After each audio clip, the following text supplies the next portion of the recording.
ঠান্ডা ঠান্ডা হালকা হালকা তো পড়েই গেছে। তো অনেকদিন ধরে আমার মায়ের ইচ্ছা ছিল একটু হাঁসের ডিম দিয়ে ফুলকপি দিয়ে যে একদম মাখা মাখা করে যেই কারিটা বানানো হয় সেটা খাবে। তো আজকে মায়ের কথা রাখাতেই তোমাদের সামনে ভিডিওটি আমি তুলে ধরছি আমি কি কি উপকরণ নিয়েছি আর কিভাবে আমি এই রেসিপিটা বানালাম। ফুলকপি দিয়ে হাঁসের ডিমের কারি বানাবার জন্য এখানে সমস্ত উপকরণ নিয়ে আমি হাজির হয়ে গেছি। প্রথমে এইখানে নিয়েছি আমি 7 পিস হাঁসের ডিম। রান্নার জন্য লাগছে ধনেপাতা কুচি, মটরশুঁটি, এখানে নিয়েছি দেখো দুটো ছোট সাইজের ফুলকপি ডুমো ডুমো করে কেটে নিয়েছি। নিয়েছি এখানে 4টে আলু, এখানে লেগেছে রসুন আর পেঁয়াজ, কাঁচা লঙ্কা, আদা, টমেটো। রান্নার সময় সমস্ত মশলার পরিমাপটা আমি তোমাদেরকে বলে দেবো। এখানে লাগছে ফোড়নের জন্য জিরে এবং তেজপাতা, বাটার জন্য লাগছে এখানে জিরে, এখানে নিয়েছি কাশ্মীরি লাল লঙ্কার গুঁড়ো, এটা অপশনাল, তোমরা চাইলে দিতেও পারো নাও দিতে পারো। রান্নার জন্য অবশ্যই ব্যবহার করছি এখানে আমি সাদা তেল, হলুদ, লবণ এবং ঝাল লঙ্কার গুঁড়ো। রান্নার প্রথম ধাপেই এখানে দেখো গামলায় আমি 1 গামলা জল নিয়ে নিয়েছি, তার মধ্যে দিয়ে দেবো এই হাঁসের ডিমগুলো, দিয়ে খুব ভালো করে সেদ্ধ করে নেব। এই হাঁসের ডিম সেদ্ধ করতে কিন্তু একটু টাইম লাগে। দিয়ে দেবো একদম অল্প পরিমাণে লবণ আর দিয়ে দেবো অল্প পরিমাণে সাদা তেল। তেল দিলে ডিমগুলো কিন্তু ফাটবে না। তো চলো হাঁসের ডিমটাকে সেদ্ধ করে নিই। হাঁসের ডিমগুলো ওভেনে বসিয়ে দিয়েছি, এবার ওভেনটা অন করে ডিমগুলোকে সেদ্ধ করে নিয়ে ফিরে আসছি।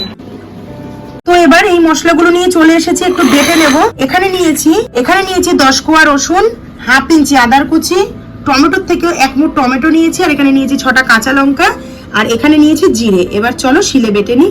প্রথমেই নিয়ে নিলাম এখানে জিরে, এখানে আমি বড় চামচের 1 চামচ নিয়েছি জিরে। এবার জল দিয়ে জিরেটাকে প্রথমে আগে বেটে নিই, তারপরে কাঁচা মশলাগুলো বাটবো।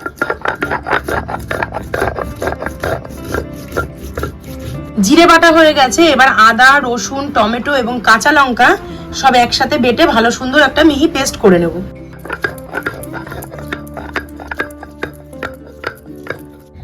সমস্ত মশলাগুলো এখানে বেটে নিয়ে চলে এসেছি। এবার চলো রান্নার প্রসেসে যাওয়া যাক। সমস্ত হাঁসের ডিমগুলো এখানে ছাড়িয়ে নিয়েছি, এখনো দেখো গরম গরম ধোয়া উঠছে। তো এবার এই হাঁসের ডিমটাকে প্রথমে ভেজে নেব। কড়াই গরম হয়ে গেছে, ডিমগুলো ভাজবার জন্য কড়াইতে দিয়ে দিলাম রিফাইন তেল। তেল বেশ ভালো করে গরম হয়ে গেছে, এবার ডিমগুলোকে হলুদ এবং লবণ দিয়ে ভেজে নেব।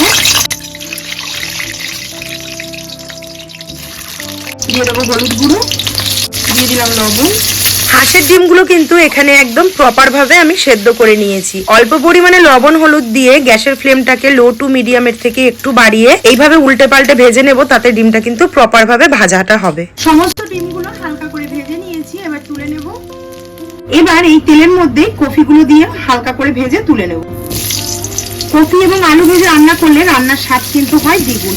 ওই জন্য তোমরাও চেষ্টা করবে এগুলোকে ভেজেই রান্না করতে। এখানে হলুদ লবণ আর কিছু দেবো না, এই তেলের মধ্যে কপিগুলোকে ভেজে তুলে নেবো। ফুলকপিগুলো দেখো লাল লাল একদম ব্রাউন কালার হয়ে গেছে, ভাজা হয়ে গেছে। এবার সমস্ত ফুলকপিগুলো তেলের থেকে তুলে নেব। যতটুকু তেল অবশিষ্ট আছে ওই তেলের মধ্যেই এবার আমি আলুগুলোকেও খুব ভালো করে ভেজে নেব। আলুতেও কিন্তু হলুদ এবং লবণ কিছুই দেবো না, জাস্ট এরকম করে হালকা করে ভেজে তুলে নেব। তেলের মধ্যে যেটুকু হলুদ লবণ দেওয়া ছিল ওটুকুই কিন্তু এনাফ। আলুগুলো এখানে সম্পূর্ণ লাল লাল করে ভাজা হয়ে গেছে, এগুলোকেও তুলে নেব। ফুলকপি, আলু এবং হাঁসের ডিম সমস্তটাই কিন্তু এখানে ভেজে তুলে নিয়েছি। এইবার গ্রেভিটা বানাবো। আলু ভেজে তুলে নেওয়ার পরে ওই তেলেই ফোড়ন করে দেবো জিরে এবং তেজপাতা। এখানে নিয়েছি 2টো তেজপাতা এবং হাফ চামচ জিরে। ফোড়নের থেকে ভাজা সুন্দর গন্ধ বেরিয়ে গেছে, এবার দিয়ে দেবো পেঁয়াজ কুচি। এখানে আমি 3টে পেঁয়াজ নিয়েছি, একদম মাঝারি সাইজ, মানে ছোট সাইজের থেকে একটু বড়। পেঁয়াজটাকে ব্রাউন করে ভেজে নেব। পেঁয়াজটা ভাজা হয়ে গেছে, এবার দিয়ে দেবো বেটে রাখা আদা, রসুন, লঙ্কা এবং টমেটোর পেস্ট। দিয়ে দেবো জিরে বাটা,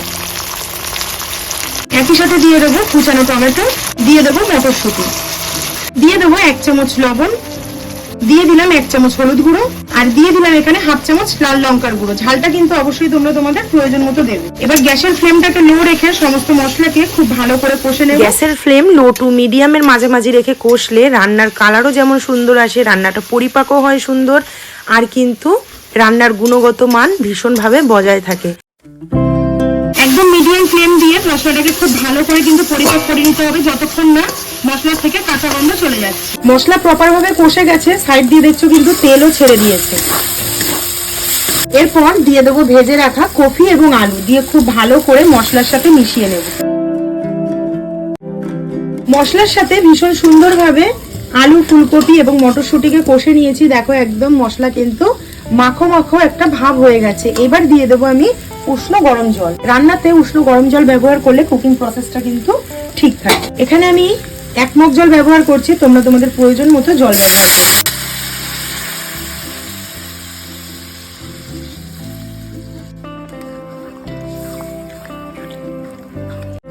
ঝোলটা ফুটে উঠলে তারপর আবার ফিরে আসবে। মিডিয়াম ফ্লেমে ঝোলটাকে অনেকক্ষণ ফুটিয়ে নিয়েছি। ঝোলের উপর থেকে তেল ছেড়ে দিয়েছে, মানে ঝোল কিন্তু এখানে আমার কমপ্লিট হয়ে গেছে। আর আশা করছি আলুও কিন্তু খুব ভালো করে সেদ্ধ হয়ে গেছে। তোমাদেরকে একটা কেটে দেখাচ্ছি। দেখো আলুও কিন্তু একদম পারফেক্ট ভাবে সেদ্ধ হয়ে গেছে। ভেজে রাখা ডিমগুলো ঝোলের মধ্যে দিয়ে খুব ভালো করে নাড়াচাড়া করে মিশিয়ে নেব। আর আমি তোমাদেরকে ইনগ্রেডিয়েন্টস এর সময় দেখিয়েছিলাম কাশ্মীরি লঙ্কার গুঁড়ো। তো এখানে যদি কাশ্মীরি লঙ্কার গুঁড়ো ব্যবহার করো তবু ভালো, না করলেও ভালো। টেস্টের এমন কিন্তু কোনো ডিফারেন্স হয় না, জাস্ট একটু কালারটা সুন্দর আসবার জন্য। আমি কিন্তু এখানে কাশ্মীরি লঙ্কার গুঁড়ো না ব্যবহার করে এত সুন্দর ডিমের ঝোলটার কালার এসেছে। তো আরেকটু ফুটিয়ে নিয়ে এরপর আমি সার্ভ করে দেবো। গ্রেভিটাকে শুকিয়ে নিয়েছি, এইবার উপর থেকে দিয়ে দেবো ধনেপাতা কুচি।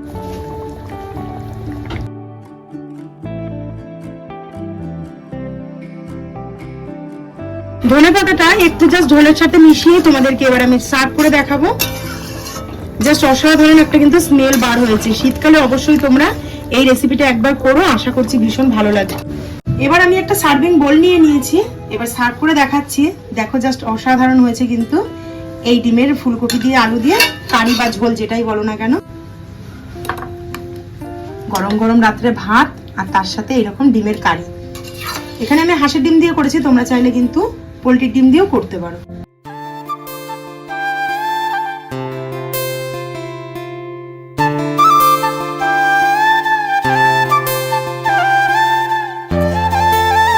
তো কেমন লাগলো আমার আজকের এই হাঁসের ডিমের কারি?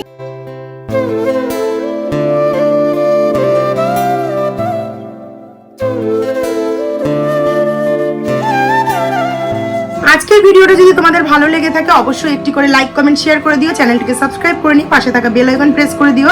আজকের মতো ভিডিওটা এখানেই শেষ করছি। সবাই সুস্থ থেকো, ভালো থেকো। দেখা হচ্ছে খুব শিগগিরই নতুন একটি ভিডিওর সাথে।